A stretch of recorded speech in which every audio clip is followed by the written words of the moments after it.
எங்களுக்கு கடைசி வரைக்கும் மக்களுக்கு உதவி செய்யறதா இல்லை. ஆனா இன்னைக்கு ஒரு மூன்றாவது கட்சி இன்னைக்கு ஒரு ஆளும் கட்சியாக இருக்குன்னா அதுக்கு அதிகாரம் போட்டது கேப்டன் தேசிய முற்போக்கு திராவிட கழகம் தான். அதை யாராலையுமே மாற்ற முடியாது. இன்னைக்கு ஏதோ 2023 ட்விட்டர்ல கட்சி ஆரம்பிச்சு 2027 ஆட்சி அமைக்க சாதாரண விஷயம் இல்ல. 2005 மதுரையில 30 லட்சம் பேரை கூட்டி இன்னைக்கு கலைஞர் ஜெயலலிதா 2 ஆளுமை இருக்கும் போது அன்னைக்கு வெறும் இன்னைக்கு எத்தனையோ நியூஸ் சேனல் இருக்கு. ஆனா 2005 வெறும் 2 நியூஸ் சேனல், ஒன்னு சன் டிவி, ஒன்னு ஜெயா டிவி, ஒன்னு திமுக, ஒன்னு அதிமுக. யாருமே தவிர்க்க முடியாது. ஏன்னா கேப்டன் சொல்ல காட்டுல யானை நடக்கதான் பாதை உருவாங்க. அந்த யானை தான் கேப்டன். அவர் நடந்து மூணாவது கட்சிக்கு பாதையை உருவாக்குன. இன்னைக்கு வரவங்களுக்கு எல்லாம் கேப்டன் செஞ்ச தவற செய்யக்கூடாது, கேப்டன் செய்த கோபத்தை காமிச்சிடக்கூடாதுன்னு ஒரு எச்சரிக்கையோட வராங்க. ஆனா எந்த எச்சரிக்கையும் இல்லாம கேப்டன் எதிர்கட்சியில் எச்சரிச்சு வந்த தலைவர் தான் கேப்டன். இன்னைக்கு சட்டமன்றம் நீங்க எல்லாருமே பாக்குறீங்க. இன்னைக்கு நம்ம சட்டமன்றம் நீங்க எல்லாருமே நம்ம லைவ் பாக்குறோம். அதுக்கு காரணம் 2019 சட்டமன்ற கேப்டன் ஜெயலலிதா நாட்டத்தை துருத்தி பேசினார்ல, அதுதான் அன்னைக்கு கேப்டன் பேசினார்ல. ஒரு பக்கத்தை நீங்க காமிச்சீங்க, மறுபக்கத்தை காமிக்கலன்னார்ல, அதுதான் இன்னைக்கு 2 பக்கமே காமிக்கிறாங்க. இன்னைக்கு நீங்க ஆளும் கட்சி உங்களுக்கு லைவ் காமிக்கிறாங்கன்னா அன்னைக்கு சொன்னது கேப்டன் 15 வருஷம் முன்னாடி. அதைத்தான் சொல்றேன். நீங்க எல்லாமே கேப்டன் இல்லாம எதுவுமே இல்ல. இன்னைக்கு மக்களுக்கு உதவி செய்யணும்னா அந்த கேப்டன். இன்னைக்கு மரியாதைக்கு முதல்வர் விஜயானி இன்னைக்கு 300 ஹாஸ்பிட்டல் பெட்டு போடுறாரு. இன்னைக்கு பெரம்பலூர்ல இன்னைக்கு ஹாஸ்பிட்டல் 300 பேருக்கு பெட்டு கொடுத்து ஒரு ஹாஸ்பிட்டல் கட்டுறாருன்னா அன்னைக்கு சாலைகிராம் 1980 இலவசமான மருத்துவமனை ஆரம்பிச்சது கேப்டன் விஜயகாந்த் தான். அதே மாதிரி இன்னைக்கும் நீங்க எந்த கவர்மெண்ட் ஹாஸ்பிட்டல் போனாலும் இன்னைக்கு எல்லா பெட்டுக்கு பாத்தீங்கன்னா இலவசமா ஒரு காலத்துல 10 பெட்டாச்சும் இலவசமா கொடுத்திருந்தாருன்னா கேப்டன் விஜயகாந்தா தான் இருக்கும். இன்னைக்கு பசின்னு வந்தா கேப்டன் விஜயகாந்த். இன்னைக்கு ஒரு இயக்குனர் புதுசா ஒரு இயக்குனர்னா கேப்டன் விஜயகாந்த். ஒரு புது நடிகர் வரணும்னா கேப்டன் விஜயகாந்த்.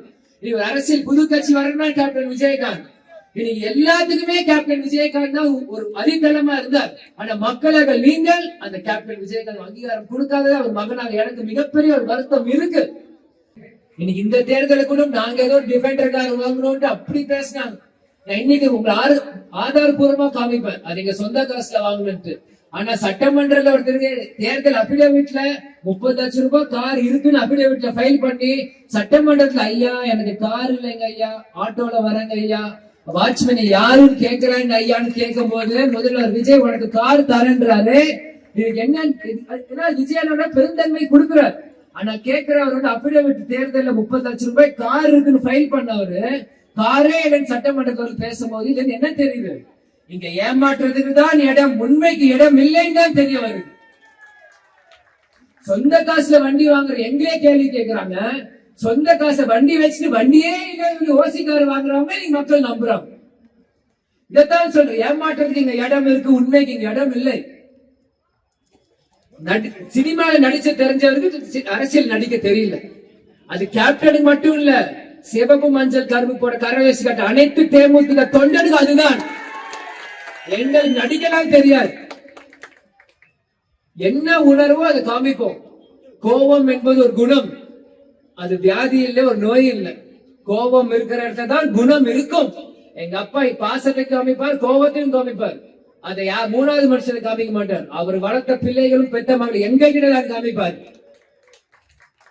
ஆனா மக்கள் அதை நீங்கள் 15-20 வருஷம் முன்னாடி புரிஞ்சுக்கல. அது ஊடகங்கள் அது மாத்தி மாத்தி பேசினா. ஆனா இன்னைக்கு அப்படியே மாறுது. எப்படி மக்கள் உங்களே கேட்கிற ஒரு மாற்றம்னு கொடுத்தீங்களே, 100 நாள் மேல ஆச்சு. கேப்டன் எப்பயுமே சொல்லுவார் 100 நாள் பொறுமையா இருங்க, அதுக்கப்புறம் கேள்விகள். 100 நாள் மேல ஆயிடுச்சு, புதுமையான ஆட்சி எப்படி மக்கள் நீங்கள் சொல்லுங்க. நல்லா இருக்கா? ஏதாச்சும் புதுமையான திட்டங்கள் இருக்கா?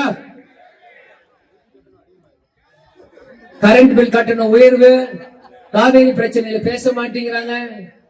இன்னைக்கு பிஜேபி மறைமுகமா சப்போர்ட் பண்றாங்க. இன்னைக்கு எல்லாமே இன்னைக்கு சட்டசபையில நீங்க பாத்தீங்கன்னா ஒண்ணு வாழ்த்துறாங்க, இல்லன்னா சம்பந்தமே எல்லாம் பேசுறாங்க, இல்லன்னா சட்டமன்றம் ஒரு பட்டிமன்றமா ஆயிடுச்சு.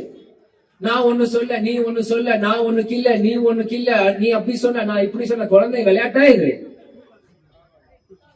உடனே பாட்டு பாடுறாங்க, இல்ல இது எந்த மாதிரி வருது என்ன ஆனது அண்ணா சொல்றாரு. ஒரு அம்மா சொன்னாங்க, நாங்க சீரியலே பாக்குறது இல்ல, சட்டமன்றம் என்ன கூத்தாயுது, சீரியலே பாக்குறது இல்ல, சட்டமன்றம் தான் பாக்குறேன். இதுல சட்டமன்றம் மெகா சீரியலா, மாமியார் மருமக சண்டையா இங்க போயிட்டு இருக்கு. அவ விஷத்தை கலப்பாளா, இவன் கழுத்தை நெருப்பாளான்னு. ஏங்க, சீரியல் என்பது அது ஒரு பொழுதுபோக்கு, சட்டமன்றம் என்பது அது ஒரு ஜெனரல் நாலேஜ், அது ஒரு பகுத்தறிவு. பொழுதுபோக்கும் பகுத்தறிவே தெரியாதவங்க நீங்க வந்து பேசிட்டு இருக்காங்க, சீரியல் பார்க்க மாட்டேன் சட்டமன்றத்தை பாக்குறாங்கன்ட்டு. சட்டமன்றம் எதுக்கு பாக்குறாங்க? அரசியல் என்னன்னு மக்களுக்கு தெரியணும், நாட்டு நடப்பு என்னன்னு புரியணும்ட்டு. அங்க வந்து சீரியலை பத்தி பேசிட்டு இருக்கீங்க. இதுதான் சொல்றேன், மக்களை முட்டாளாக்குறாங்க. அது யாருக்கு இன்னைக்கு காவேரி இஷ்யூக்கு நான் பேசுறேன், இன்னைக்கு நம்ம தமிழ்நாட்டு மக்களுக்காக நான் பேசுறேன். அத டிவிக்கு தோழர்கள் புரியாம என்ன திட்டுறாங்க. தண்ணி நாளைக்கு வரல, திட்டவை உனக்குமே தவிக்குள்ள தண்ணி உனக்கு வரலன்னா, திட்டவை உனக்குமே தண்ணி கேட்கும், தண்ணி வரலன்னா உனக்காக தான் நானும் பேசுறேன்.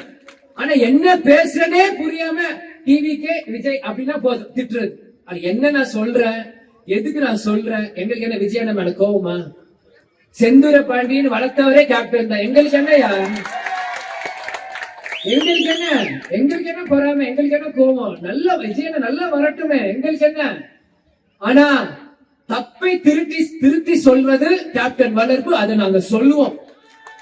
அதை நீ கேட்க முடியாது, அது யாருக்கும் உரிமை இல்லை. நாங்க எங்க கட்சி எந்த கட்சியோட கூட்டணி போவோம், அது எங்க கட்சியோட பிரச்சனை. அது யாரும் கேட்க யாருக்கும் ரைட்ஸ் இல்ல, தகுதியும் இல்ல.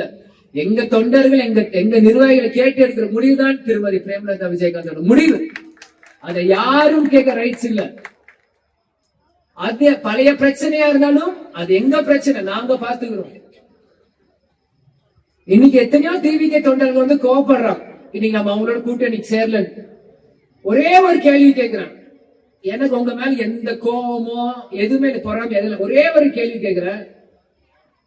அண்ணன் விஜய் அண்ணன் முதல்வர் ஆனதுக்கு அப்புறம் எல்லா கட்சி தலைவருமே பார்த்தார். இன்னைக்கு தேமுதிக தலைவரை பார்க்க வேணாம், அந்நியாரை பார்க்க வேணாம். கேப்டன் சமாதி போனாரா? கேப்டன் சமாதி, பெரியார் சமாதி போனாரு, கேப்டன் சமாதி போனாரா? கேப்டன் ஆலயத்துக்கு போனாலும் ஒரே ஒரு கேள்வி கேட்கிறேன், எல்லா திமுக தொண்டர்களும் கேட்கிறோம். இன்னைக்கு கேப்டன் விஜயகாந்த் விஜயன்னு பேசுறீங்களா? ஒரே ஜெயிச்சதுக்கு எல்லா கட்சிக்காரும் போனாங்களா? இன்னைக்கு என்னைய பார்க்க வேணாம், திருமதி பிரேமராஜா விஜயகாந்த் பார்க்க வேணாம், தேமுதிக அலுவலகத்துக்கு வர வேணாம், எதுவுமே வேணாம். உங்க அப்பாவை காணும்னு சொன்னீங்க, ஸ்டாலின் ஐயா போய் பாத்தீங்களா? உங்களை வளர்த்த கேப்டன் வந்து பாத்தீங்களா? இதுதான் ஒரே கேள்வி. இதுக்கு யாராச்சும் பதில் சொல்ல முடியுமா?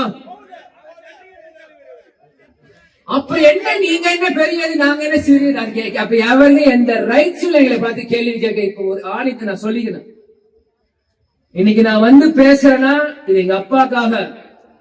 இன்னைக்கு எந்த கட்சி வேணா நீங்க எடுத்துக்கோங்க, ஆரம்பத்துல இருந்து அந்த கட்சியோட தலைவரோட புகைப்படம் மறைவுக்கு பின்னாடி குறைஞ்சிட்டே தான் வரும். ஆனா தேசிய முற்போக்கு திராவிட கழகம் மட்டும் நாங்க பாருங்க, கேப்டனோட புகைப்படம் இன்னும் அதே மாதிரி பெருசாதான் இருக்கும். அந்த எந்த குறையும் எந்த கட்சியும் எடுத்துக்கோங்க, காங்கிரஸ், பிஜேபி, திமுக, அதிமுக எந்த கட்சியும் எடுத்துக்கோங்க, ஆரம்பிச்ச தலைவர் புகைப்படம் குறைஞ்சிட்டே தான் வரும். தேமுதிக மட்டும்தான் எங்க கடவுள், எங்க கேப்டன் அப்படி இருப்பார், சிங்கர் மாதிரி சிரிச்சுட்டு.